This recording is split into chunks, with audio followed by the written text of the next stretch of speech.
Hanshin Kobe earthquake, the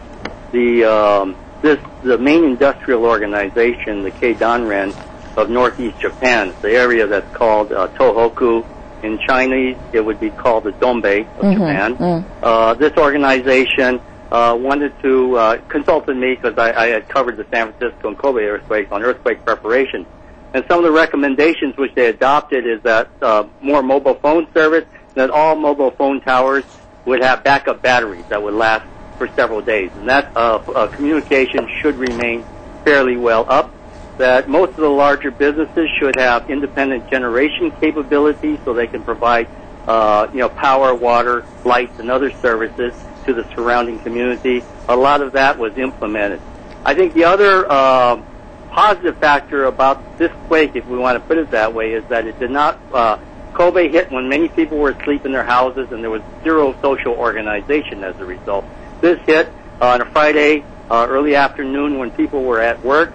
So most of the work unit people are still there and they can work as a team to deal with rescue efforts. It did not happen at rush hour because many of the roads, access roads along that coast are along the sea. So although you see a lot of cars being swept out to sea, it was not rush hour.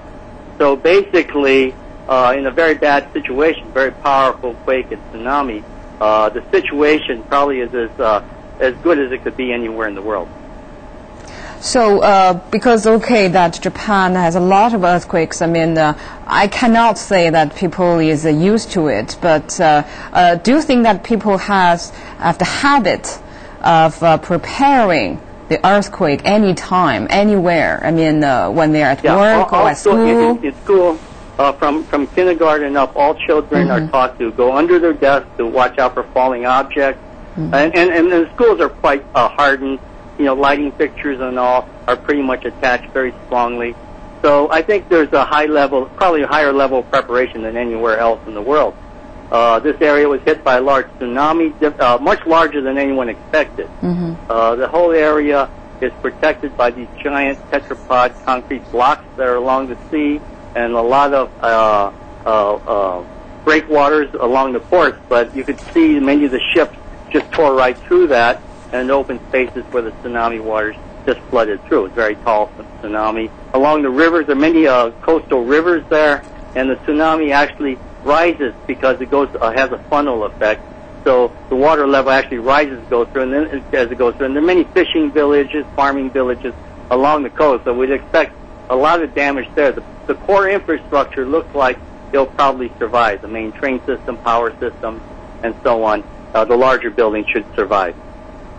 So before this great quake hitting north of Japan this afternoon at 2 o'clock, do you think that there have any pre-warnings before this quake? Oh yeah.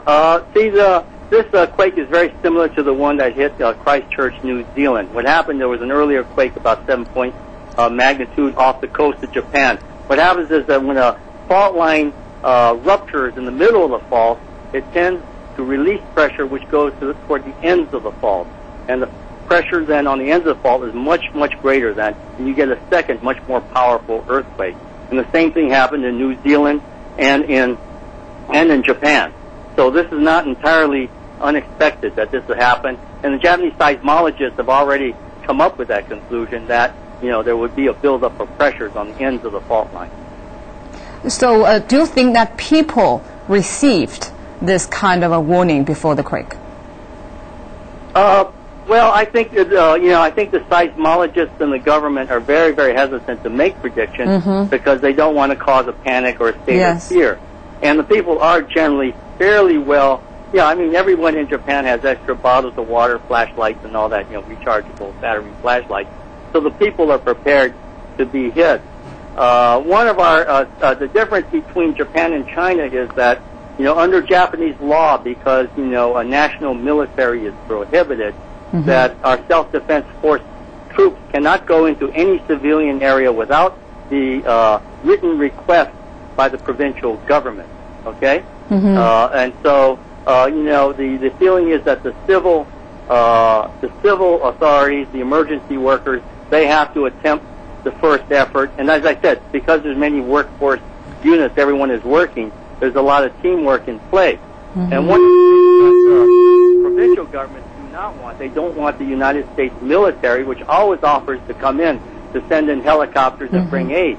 Because they feel that's a huge propaganda stunt that just diverts from the actual urgent work of rescue. It doesn't really help. So how then do they have the very quick response for the emergency measures after the quake? Well, basically, every unit, let's say the nuclear plants are all locked down, the trains are locked down, so every work system has all their plans already. It's all pre-planned, and so far nuclear power plants. I think one major gas tank facility in Chiba went up in smoke. Very strange, because they should have had protective measures in. It doesn't make sense why that went up in flames, because there's concrete measures. So that is all there. Okay. So do you think that this? And we are having the Naota Kan speaking right now. We'll go back to you later. Okay. Thank you. To be cautious and vigilant, and keep tuned in to the reports on the television.